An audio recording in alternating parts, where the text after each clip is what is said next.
Welcome back to Two Tickets Please. I'm your host, Josiah Wampfler, and this being our first episode of 2022, and on the eve of the Oscars, we're going to be taking our own look back at the last year in cinema as I present my top 10 films of 2021.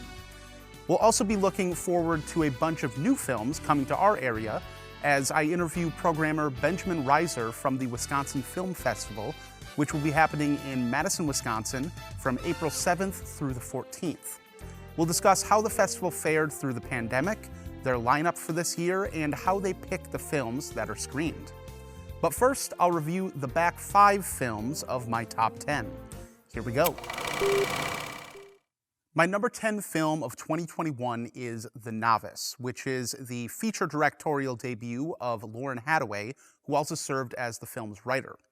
It stars Isabel Fuhrman, known for her role in The Orphan, and Amy Forsyth, who also starred in this year's Best Picture nominee, Coda.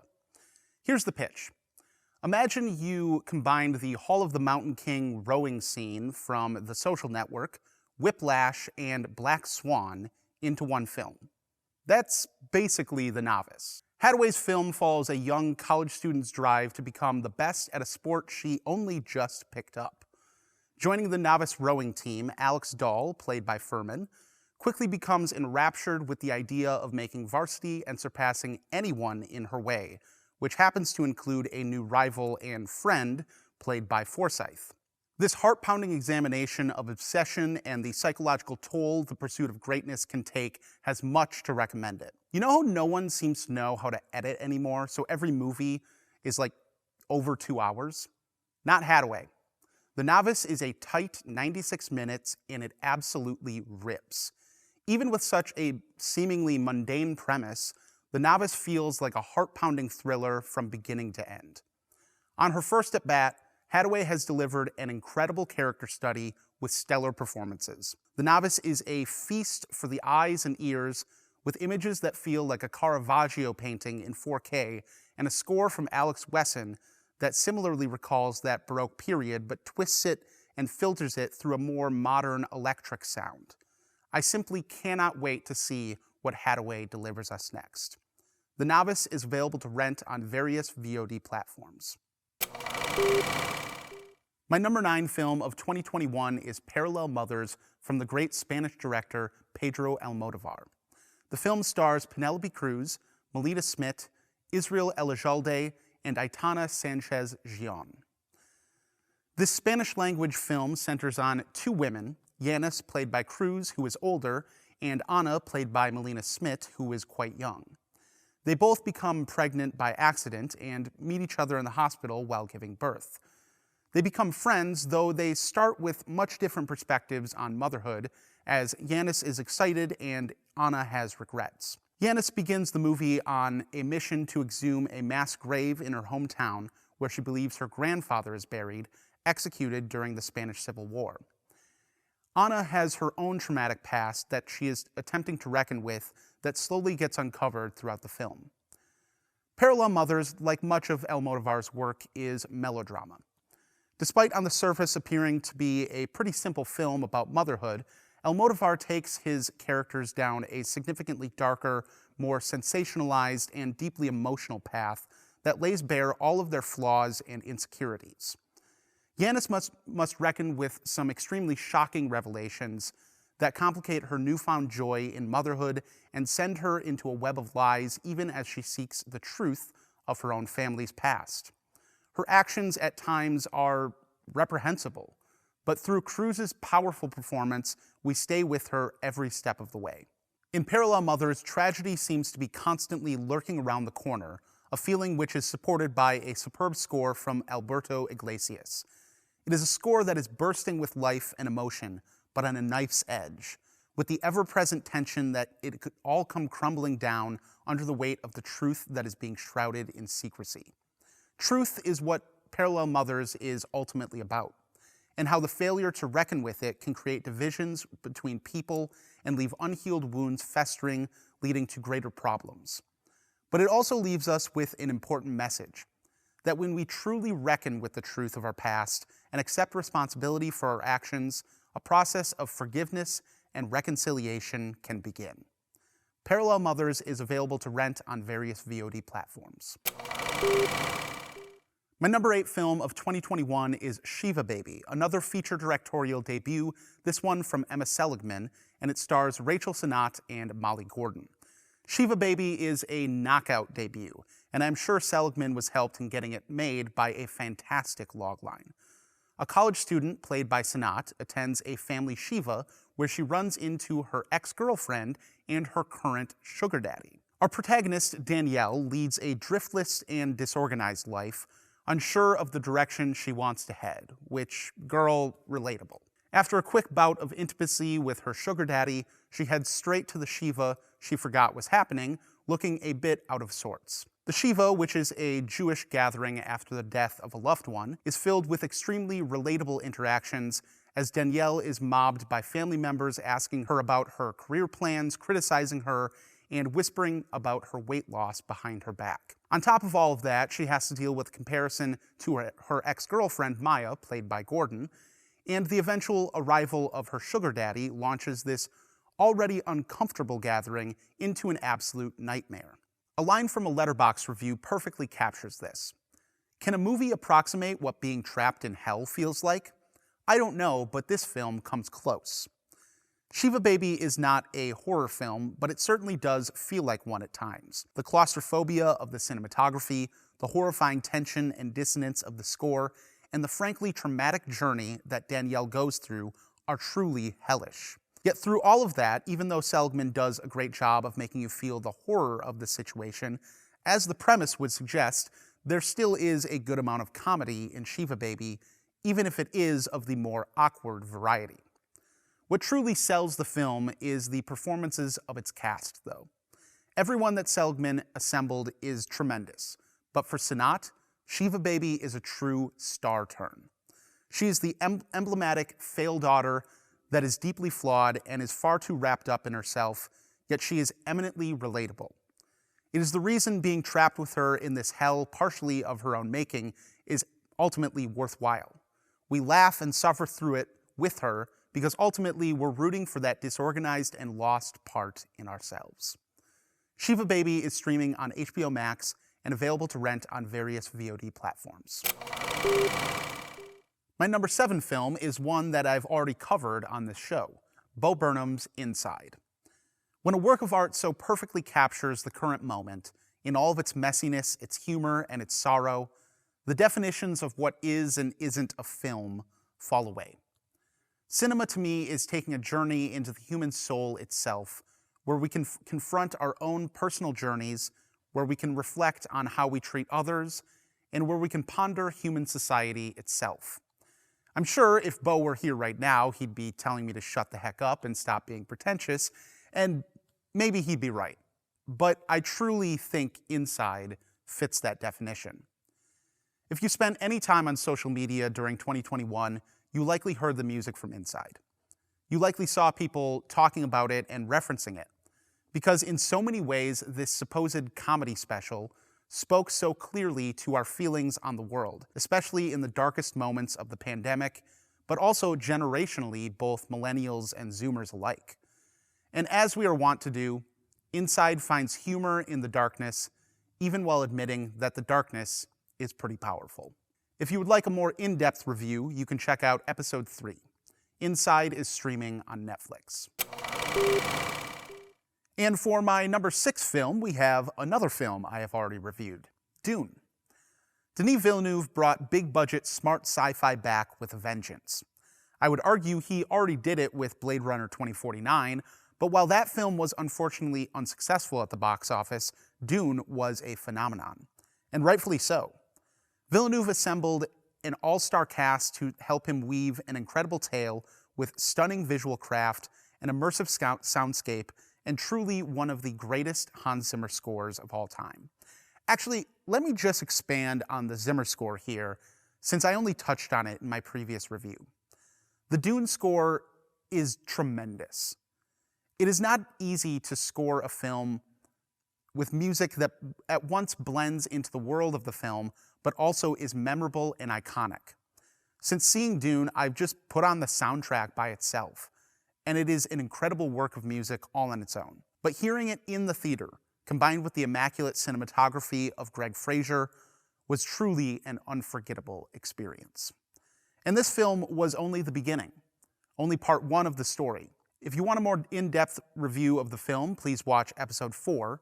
But for now, part 1 of Villeneuve's adaptation is my number 6 film of 2021. My hope is that part 2 will rank even higher when it is released. Dune is now streaming on HBO Max and available to rent on VOD platforms.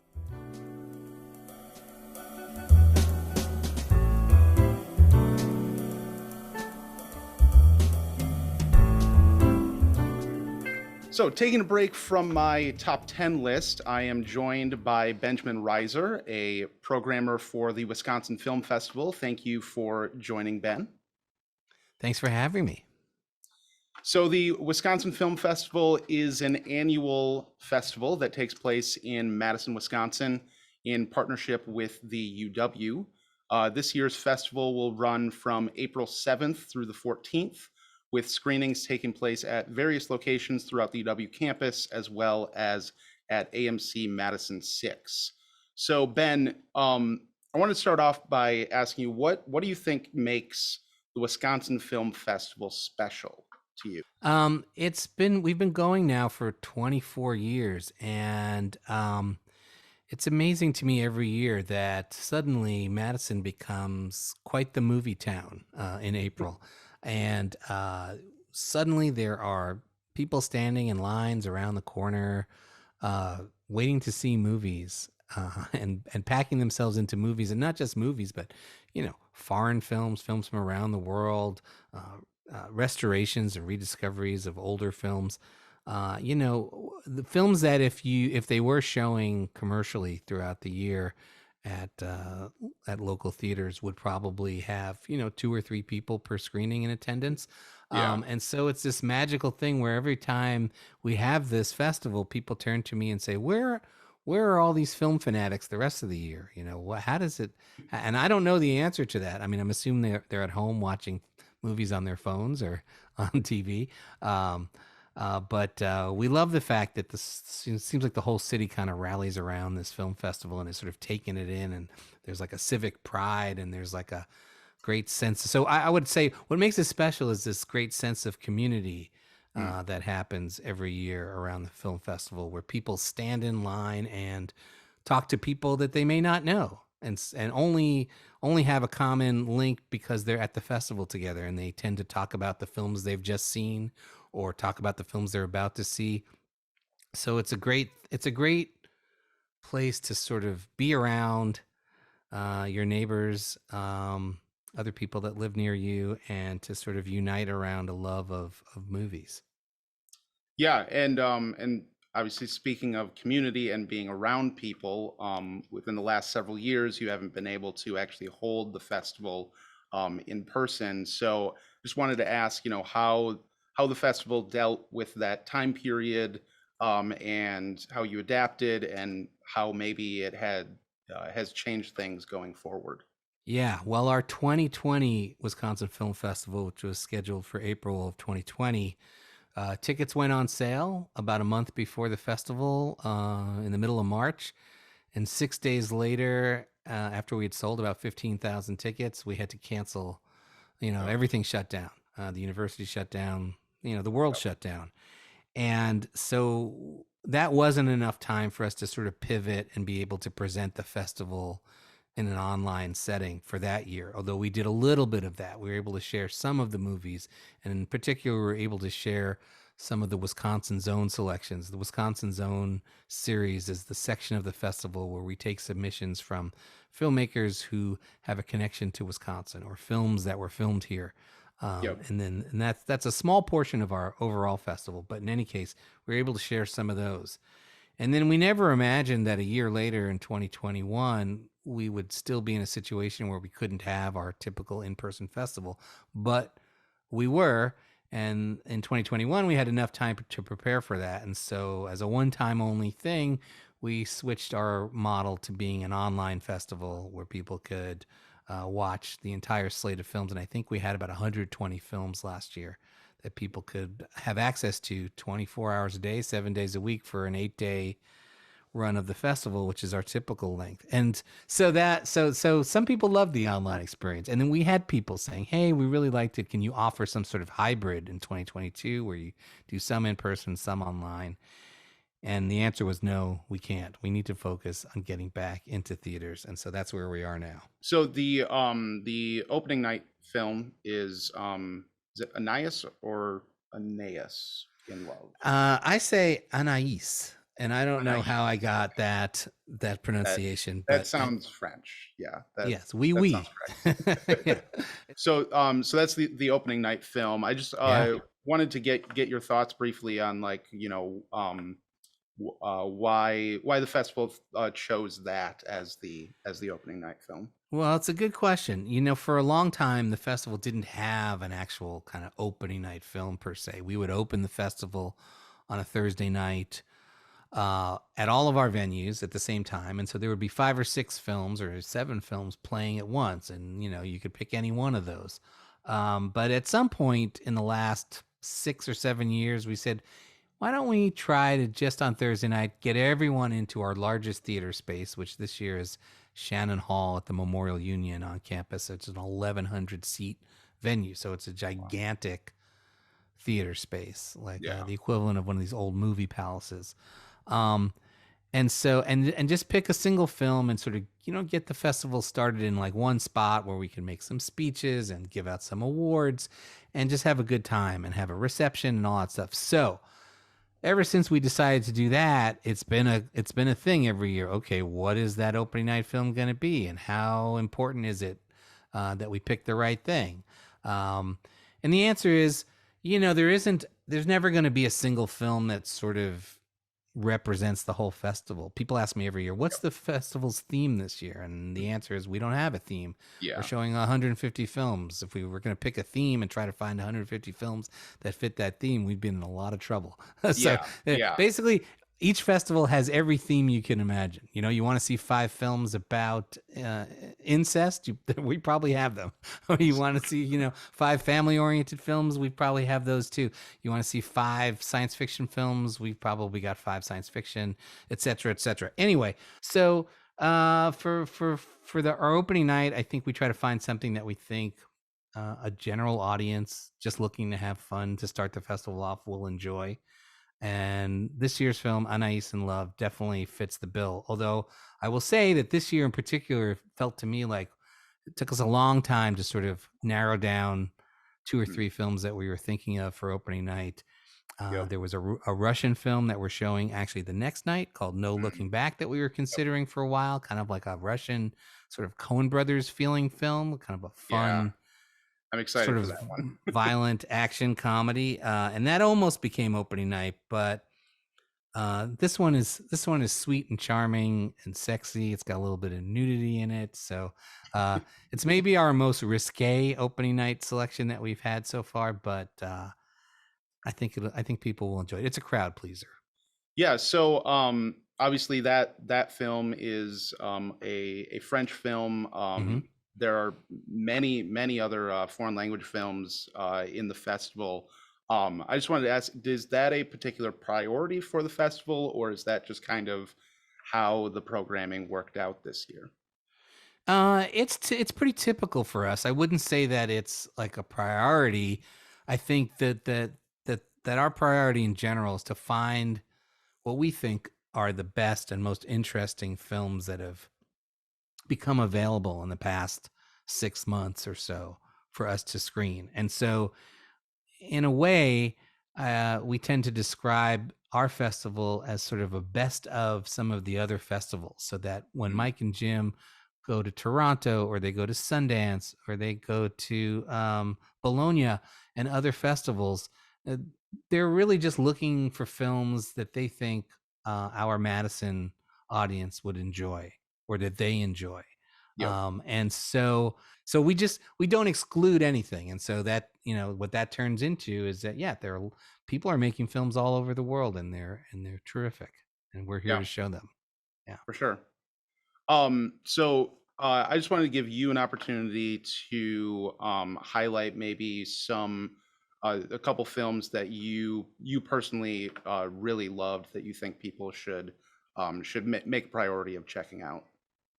Sure. There are film. Well, first of all, Anais in Love on opening night is a wonderful, fun film. And if you're looking for just an entertaining night at the movies, that's perfect.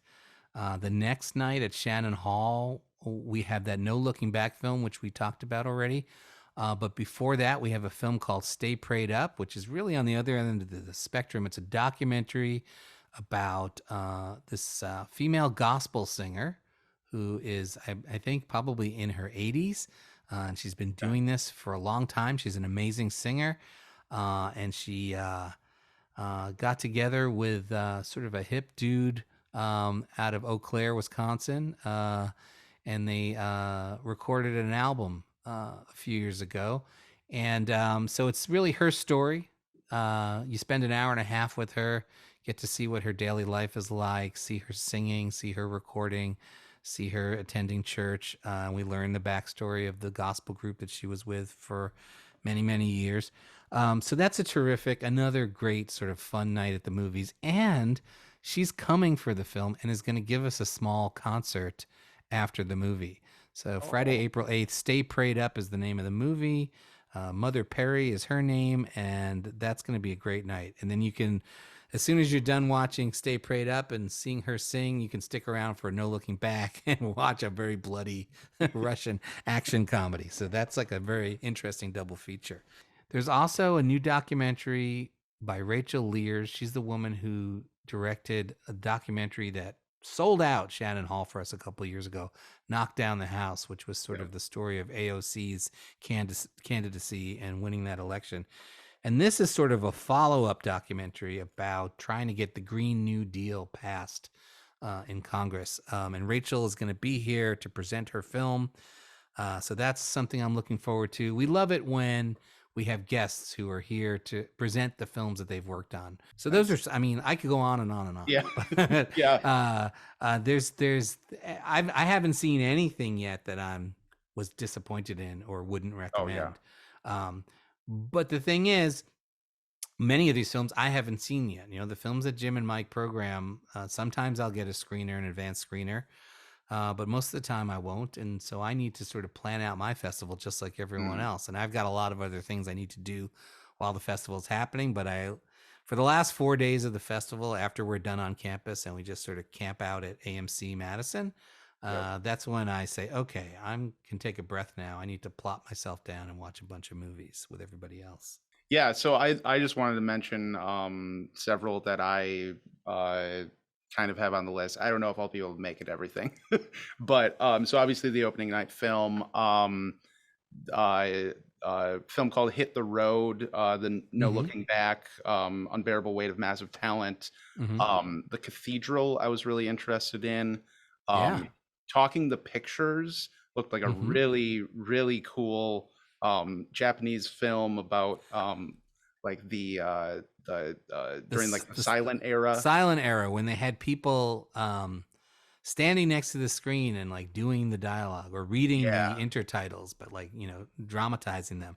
Yeah, that's actually a film that was slated to be at our 2020 Wisconsin Film Festival. And Okay. when the festival got canceled, and there's a few of those films that we've held on to that still Yep. haven't like seen major release. And we're like, well, let's show them this year now that we're back in theaters. And certainly Talking the Pictures is a movie that's all about the experience of going to the movies. So to show Yep. that in an online festival, we're like, we need to wait till we get back to being in a theater Yeah. and show that. So yeah, that's a Yeah. great pick, Josiah. Yeah, and then there was a film called Amira that is it's directed by the guy that's going to be the showrunner for Moon Knight, which I found an interesting Uh-huh. little Yeah. connection there. Klondike was a very timely film, a Ukrainian film about the Donbass Mm-hmm. conflict in 2014. Yeah. Um, Fire, the new Claire Denis film. Yeah. Emily the Criminal with Aubrey Plaza. And then, of course, I always really like short films, so I'm going to try to at least try to catch one of those blocks of short films during the festival. Um, Oh, and then there was one late edition. You had 1 second Yes. from the director of Hero and Shadow, Yeah. two films I just love. And this is like a completely different film, but that looks fantastic. Really funny. It looks like. Yeah. So yeah, Yeah. yeah. I just wanted to kind of throw those out there if you're for viewers, if you're looking through the lists, maybe those will pop out at you as well. Mhm. So again, the festival will be running April 7th through the 14th in Madison, Wisconsin. You can check out the full lineup as well as pick up full festival passes or individual tickets on the festival website at wifilmfest.org. So yeah, thank you, Ben, for joining me, and look forward to checking out the fest. Thanks for having me. This was great. Really Yep. appreciate it. Welcome back to the countdown. Continuing on, my number 5 film of 2021 is Spencer, directed by Pablo Larraín.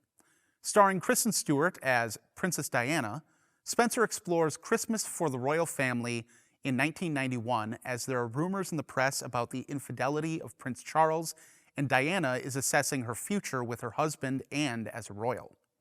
As with Lorraine's previous film, Jackie, which explores the life of Jacqueline Kennedy immediately following her husband's assassination, Spencer brings us into the psychological state of Diana. In these 3 days over Christmas, Diana faces the pressures of her judgmental royal family, the spying eyes of the press, and her own struggles with depression and an eating disorder, all while contemplating whether or not to split from her husband and considering what is best for her children. While the film is well researched, not much is truly known about this moment in time other than the after effects, so Larraín begins the film with a disclaimer, prepping his audience perfectly for what they are about to see. A fable from a true tragedy.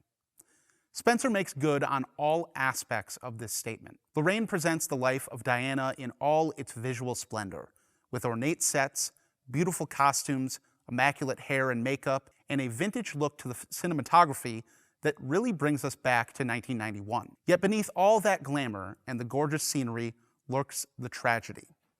A mother who feels betrayed by her husband, ostracized from the royal family, and struggling with her own personal demons.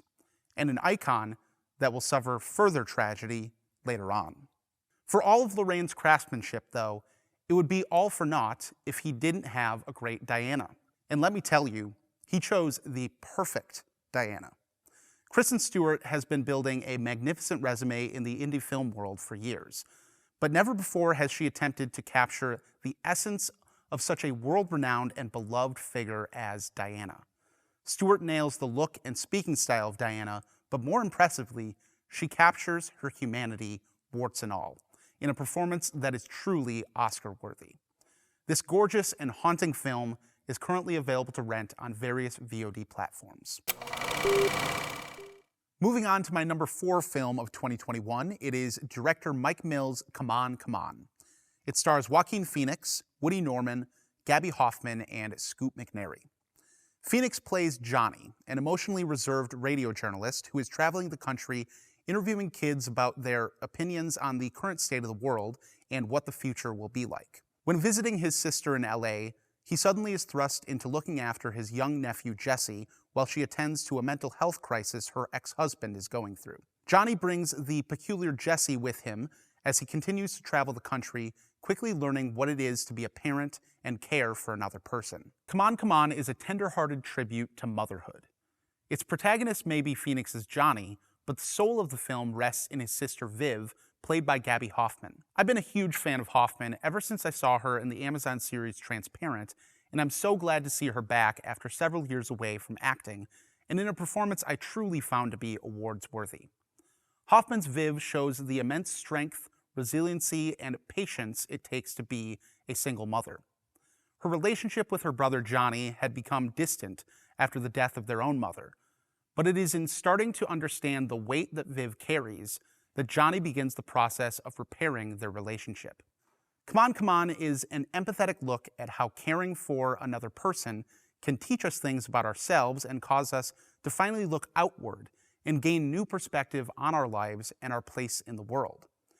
Through Jesse, played wonderfully by Woody Norman, Johnny is able to find a way out of his lonely existence and see the world in a whole new way.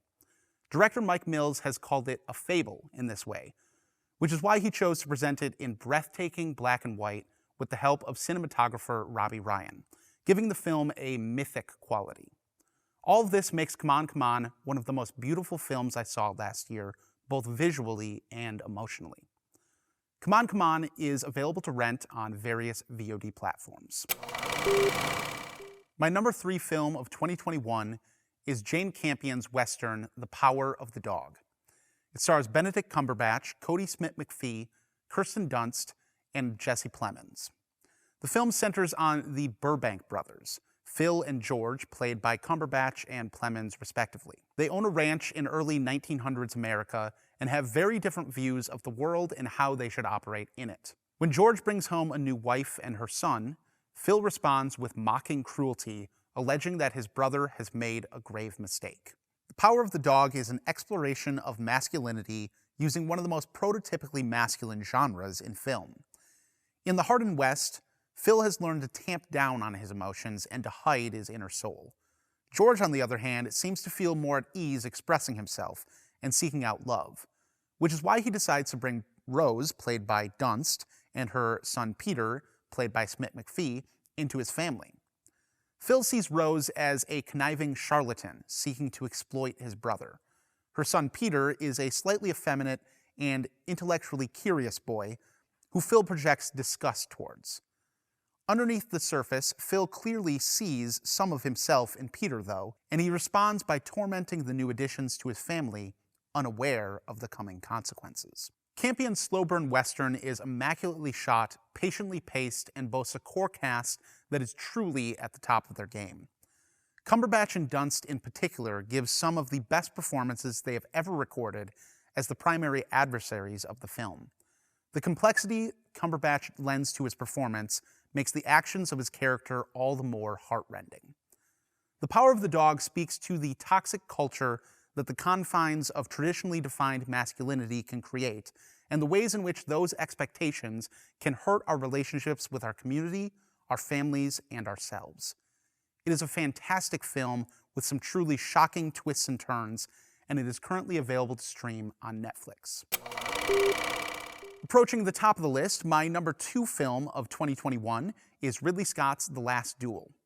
It's based on a book of the same name by Eric Jaeger that recounts the true story of a trial by combat in medieval France following the alleged rape of one knight's wife by a squire. The film stars Jodie Comer as Marguerite de Carouge, Matt Damon as Sir Jean de Carouge, Adam Driver as Jacques Legree, and Ben Affleck as Count Pierre d'Alençon. The Last Duel is a Rashomon-like film in which we see the events leading up to the tragic act, as well as the act itself 3 times. Once from the perspective of Sir Jean, from his wife Marguerite, and from the man who is alleged to have raped her, Squire Legree. Unlike the classic film Rashomon, though, Ridley Scott's tale leaves no room for debate. Legree is guilty. With such a heavy subject, you may expect The Last Duel to be a dour and unrelenting film. But while I do believe it handles the subject of sexual violence with the appropriate seriousness and thoughtfulness it deserves, the film also manages to give audience plenty of humor and some of the best medieval action I've seen in years.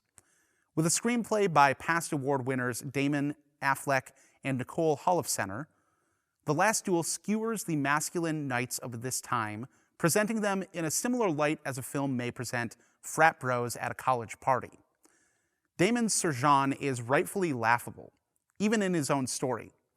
And while Driver's Legree is certainly intelligent and thinks of himself as a good and worldly man, he is just as selfish and brutish as his rival Sir Jean. And in the final perspective, the one that Scott blatantly labels as the truth, we see these boorish men through the eyes of Comer's Marguerite, who is exquisite in the role.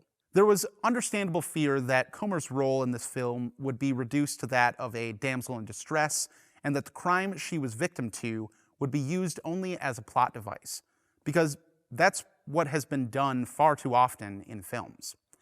But The Last Duel centers Marguerite's perspective. And though I wouldn't ordinarily suggest showing a rape scene twice in a film, Through viewing the awful act from both perspectives, we see the reality of such an act. It's not something that takes place because of a misunderstanding. It takes place because one person believes they have power over another and is willing to take what they want, the agency of another be damned. The titular last duel that caps the film is incredible. It's heart-pounding, it's epic, and it's entertaining. Impressively, it manages to live inside a film that also makes a profound statement on rape culture and treats that sticky subject material with the gravity it deserves. The Last Duel is currently streaming on HBO Max and available to rent on various VOD platforms. Finally, my number one film of 2021 is Ryusuke Hamaguchi's 3-hour foreign language drama, Drive My Car. It stars Hidetoshi Nishijima, Toko Miura, and Masaki Okada, among many others. It's partially based on a short story by renowned Japanese writer Haruki Murakami. Drive My Car centers on Yusuke Kafuku, played by Nishijima, an actor and theater director who's putting on a production of Chekhov's Uncle Vanya in Hiroshima, Japan, 2 years after the tragic and sudden death of his wife Odo. While putting on his production, Yusuke is assigned a driver, Masaki Watari, played by Toko Miura.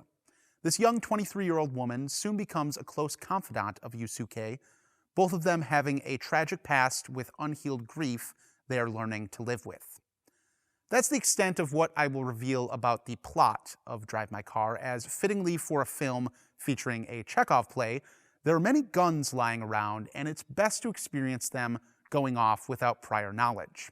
Hamaguchi brilliantly pays tribute to the literary roots of his film with a magnificent script chock full of rich conversations between his characters, while also doing what only the visual medium of film can do, lending deeper meaning to those conversations with the performances and the cinematography.